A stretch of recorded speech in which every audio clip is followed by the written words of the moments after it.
Bom dia, eu sou Priscila Oliveira, engenheira de produção formada pela Unesa e apresento o trabalho Transporte Acessível durante os Jogos Olímpicos e Paralímpicos Rio 2016, uma análise neuronebulosa de atributos de acessibilidade à luz da perspectiva do usuário das linhas alimentadoras do Bus Rapid Transit Rio de Janeiro. A cidade do Rio de Janeiro é colocada em evidência no cenário internacional com o advento dos Jogos Mega Esportivos. A gente tem um histórico aqui listado dos jogos que aconteceram no Rio de Janeiro, que são os Jogos Pan-Americanos em 2017, os Jogos Militares em 2011, a Copa do Mundo em 2014 e os Jogos Olímpicos e Paralímpicos a serem sediados aqui no Rio em 2016. Uma das características principais desses jogos de 2016 é os multizoneamentos. Se a gente pode ver aqui no mapa que o Rio de Janeiro está dividido em 4 zonas principais, onde os jogos serão sediados, que vão ser em Deodoro, na Zona Norte, o Maracanã, mais a Zona Central, a Barra da Tijuca, que vai ter o maior número de jogos, que vai ser na Zona Oeste, e Copacabana, na Zona Sul. Dessa forma, a gente pode perceber que a dinâmica da cidade ela é totalmente mobilizada, uma vez que exigem esforços da iniciativa pública para modificar a paisagem natural da cidade, o espaço público da cidade, para comportar esses jogos. Por exemplo, a gente tem uma série de políticas no tocante ao planejamento do trânsito, a gente tem algumas realocações de atividades de comércio e serviço, a gente tem a construção, modernização de edificações, a gente tem a construção de clusters esportivos, de vilas esportivas, e, enfim, a modernização de outros prédios também. Então, tudo isso com finalidade de adequar e melhorar as condições de mobilidade e de acesso às zonas mencionadas. Então, nesse contexto, a pesquisa visa atingir alguns objetivos. Estão listados aí 2 objetivos principais, que são a análise de fatores de acessibilidade em transporte público rodoviário na cidade do Rio de Janeiro, sob o enfoque da percepção do usuário portador de necessidade especial ou com algum tipo de limitador de mobilidade. E o segundo é tangibilizar essas percepções, que tem cunho subjetivo alto, e transformar essas percepções em variáveis numéricas, que são mais fáceis de gerenciar, em grau de satisfação de usuário sobre a acessibilidade aos serviços BRT alimentadores, utilizando para isso os preceitos da teoria fuzzy e das redes neurais artificiais. E para isso, delimitou-se o escopo de estudo da pesquisa como clientes com algum tipo de limitação de mobilidade, que são usuários das linhas alimentadoras do BRT, aqui no estado do Rio. E vale ressaltar que as linhas alimentadoras do BRT, elas são chamadas dessa forma porque elas alimentam não somente o centro da cidade, com a mobilidade das pessoas do centro para as outras áreas, e vice-versa, mas também atendem a parte mais marginal do Rio de Janeiro, a parte mais afastada dos centros urbanos. E, foram realizadas também mais 113 entrevistas, cujos tópicos referenciam a atributos de acessibilidade em serviços de transporte público rodoviário. E para atingir esses objetivos propostos pela pesquisa, nós desenvolvemos os passos metodológicos que tangem o seguinte: alguns passos que devem ser seguidos, que são o desenvolvimento da revisão da literatura, procedendo com a identificação dos atributos que vão compor a estruturação do modelo matemático de mensuração da percepção do usuário do BRT sobre indicadores de acessibilidade urbana, a realização da pesquisa em loco junto aos usuários, coletando dados acerca dos atributos de acessibilidade propostos, o procedimento da transmutação, da tradução desses atributos em variáveis de entrada fuzzy, e sobre os passos metodológicos da teoria fuzzy e das redes neurais a gente vai conversar mais a seguinte, com o passar da apresentação. E, em seguida, a submissão desses outputs numéricos às regras de inferência fuzzy e obter, por final, o nível de percepção dos clientes BRT por meio da defusificação das variáveis extraídas do processo das regras lógicas de forma integrada, sendo atribuído apenas um valor a uma única saída. Então, no que tange aos passos metodológicos, a gente fez a revisão da literatura, que foi para subsidiar o melhor entendimento da pesquisa, que é no tocante à mobilidade urbana e acessibilidade, a teoria fuzzy e as redes neurais artificiais. Bem, não há dúvida que o conceito de mobilidade e acessibilidade urbana são polivalentes, né? Eles são abordados por vários tipos de autores, com vários tipos de divisões. Então, eu selecionei alguns autores aqui e vou ressaltar algumas das posições deles quanto aos dois conceitos. Bom, Cardoso, em 2008, relaciona a mobilidade à capacidade dos sujeitos a moverem-se de um lugar a outro, ressaltando os deslocamentos diários, as viagens e quantitativos de quilometragem realizada. Raia Júnior vai relacionar essa mobilidade à capacidade de deslocamento do sujeito, à performance do sistema de transporte e às características do sujeito e suas necessidades. Gomide já entende o conceito de acessibilidade como facilidade para alcançar o destino, né, um determinado destino. Vasconcelos também vai incorporar a importância do sujeito ter a facilidade de acesso aos meios de circulação urbana. E já Ferraz ele vai aprofundar esse conceito e vai falar sobre a facilitação de acesso não somente aos meios de circulação urbana, mas vai abarcar a ideia também de que essa acessibilidade ela tem que garantir acesso a todos os tipos de sujeito.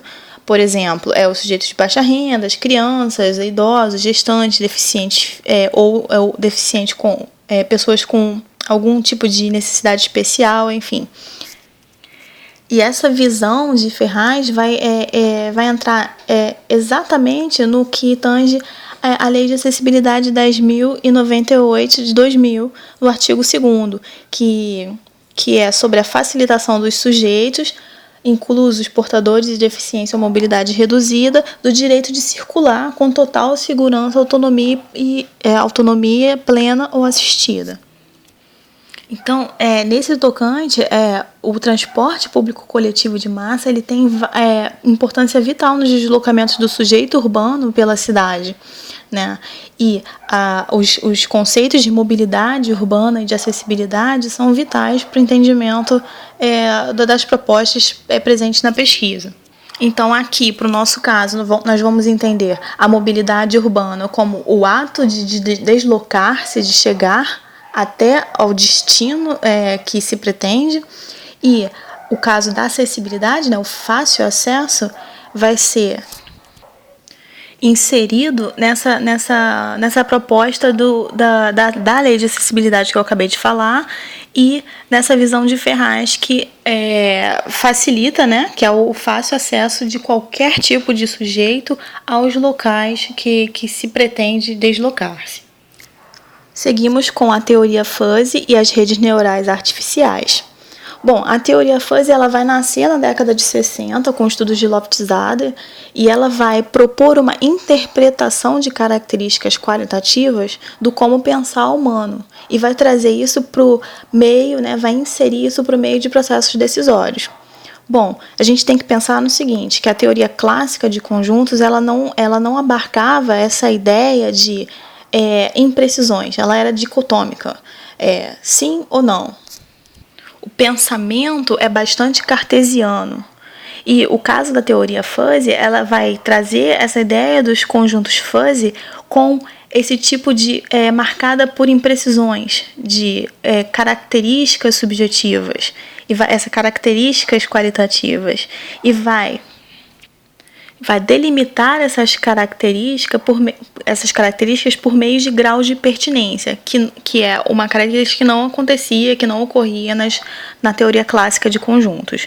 Então, nesse caso, ela vai trazer a noção de graus de pertinência de termos linguísticos, né, que vão fazer essa tradução do meio impreciso para para o meio mais preciso e vai abarcar essa noção de meias verdades, né?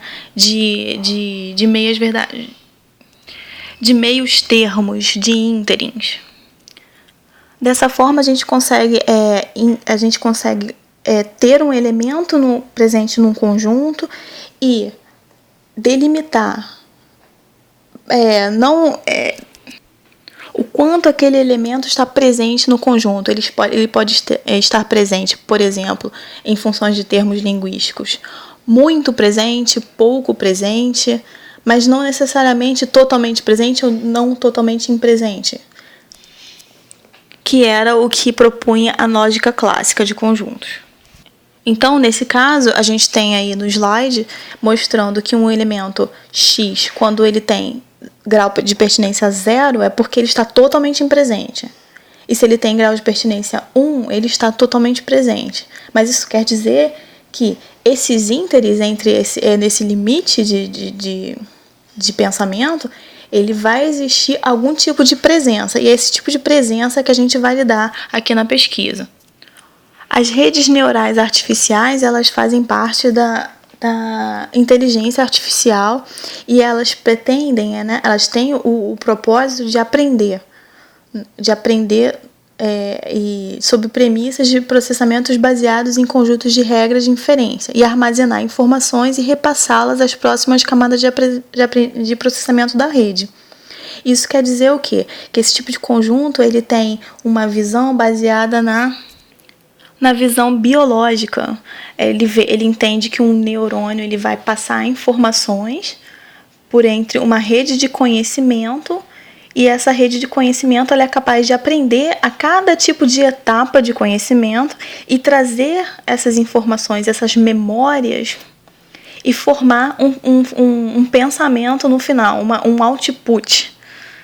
Então, esse tipo de método vai ser utilizado aqui na nossa pesquisa para traduzir essas imprecisões e essas imprecisões e opiniões qualitativas dos entrevistados e processar isso através desse passo a passo que o Oliveira Júnior, em 99, e citado por Sucena, mencionam aqui como camadas, aprendizado em camadas. Então, a gente tem a camada 1, que é a camada de entrada, que se chama fuzzificação também, e tem como representantes as variáveis de entrada. A gente tem a camada intermediária, que é onde acontece o raciocínio, as regras de inferência fuzzy, e as camadas de saída, a camada de saída, que é a defusificação, que tem como representantes o output do método. Bom, para a construção do modelo neuronebuloso, que vai ter como base, como cerne a teoria fuzzy, que a gente acabou de comentar, e as redes neurais artificiais, eu listei um passo a passo de 8 passos que concernem ao seguinte. Então, o primeiro passo é a coleta de atributos da RNA. E esses atributos que vão compor a RNA, eu coletei em ABNTs, em normas técnicas. Então, a primeira é a ABNT NBR 15599 de 2008, que concerne a comunicação acessível na prestação de serviços. E essa comunicação, ela é clara, ela deve ser descritiva e deve ser até mesmo bastante redundante. E ela deve ser em nível visual, em nível tátil,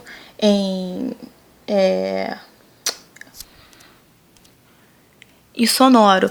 E ela deve também ela deve ser feita também através de agentes apropriados, agentes com treinamento próprio para lidar com sujeitos com algum tipo de mobilidade reduzida.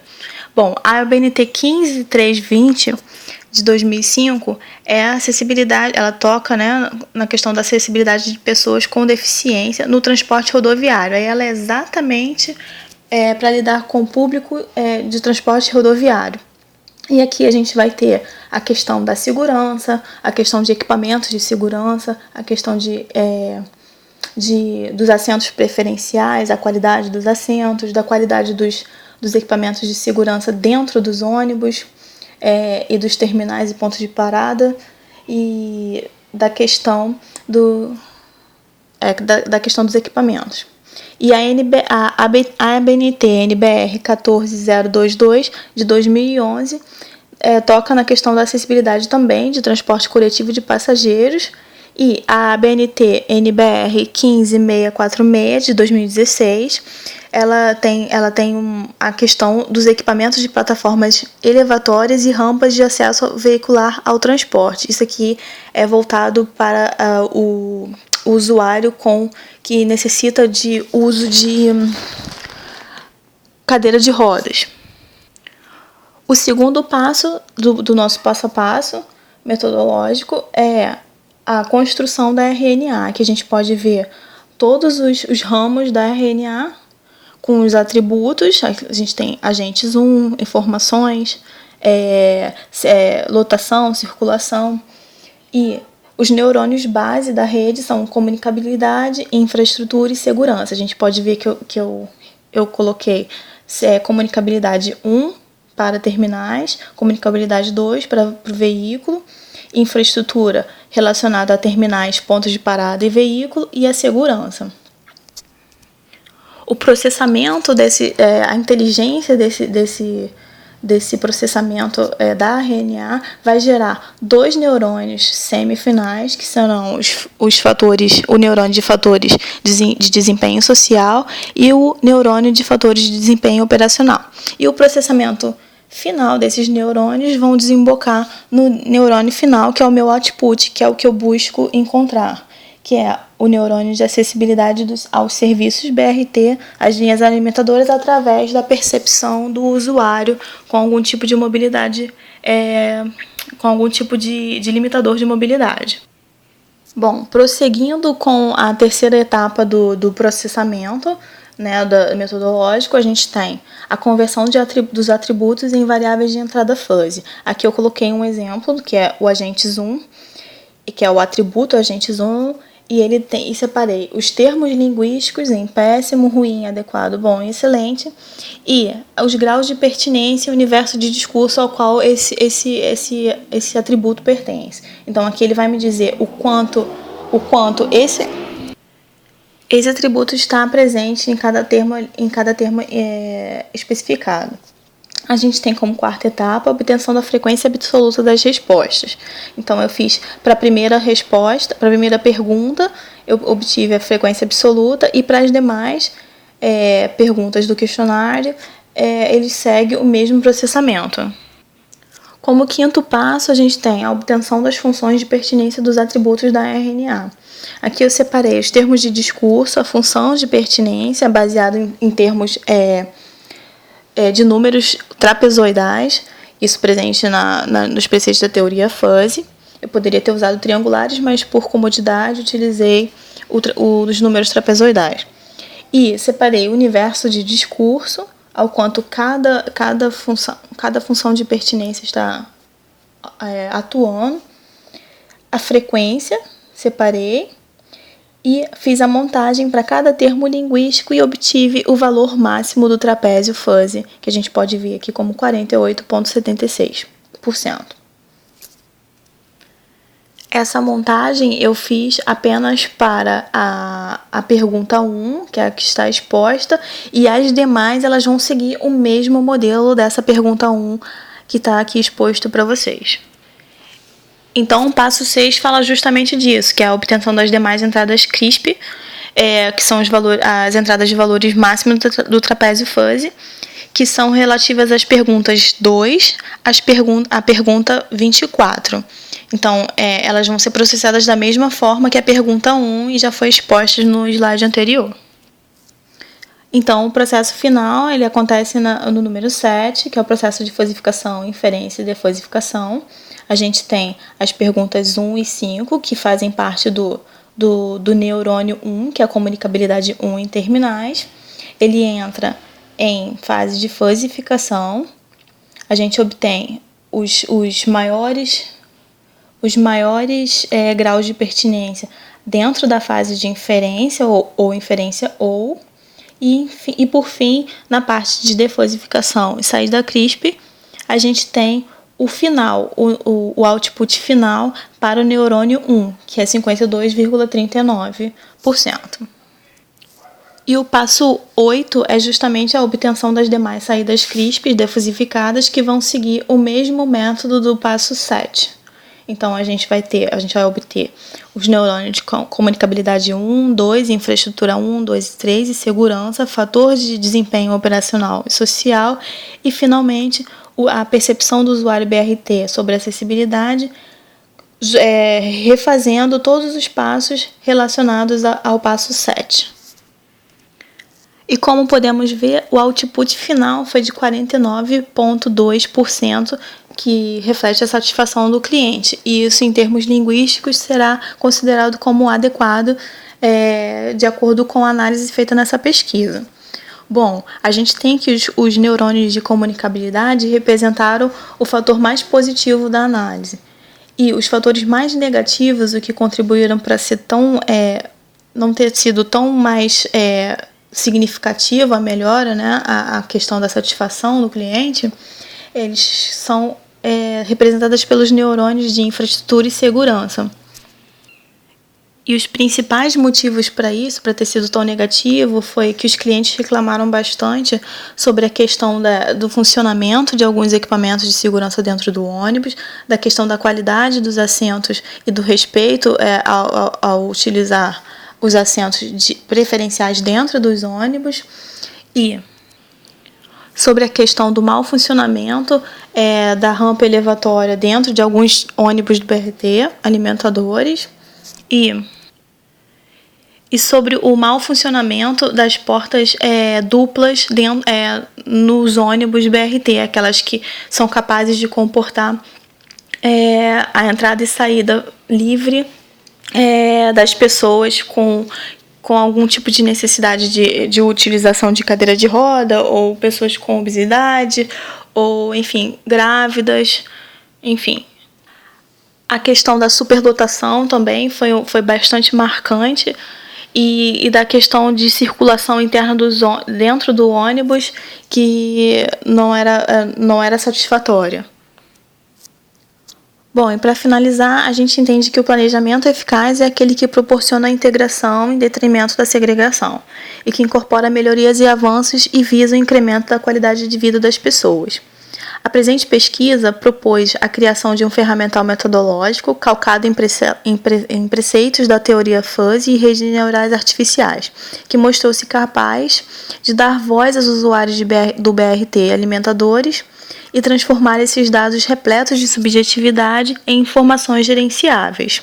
Então, do nosso microcosmos estudado, representado por esses sujeitos cariocas e fluminenses com algum tipo de limitação de mobilidade e que dependem do sistema rodoviário público para locomover-se pela cidade, a gente concluiu que, apesar de alguns esforços públicos tenham sido feitos para proporcionar a melhoria do transporte coletivo no que atende à malha rodoviária marginal da cidade, longe dos centros urbanos, progressos ainda precisam ser conquistados. Bom, seguem as referências bibliográficas utilizadas para a apresentação. Obrigada e bom dia.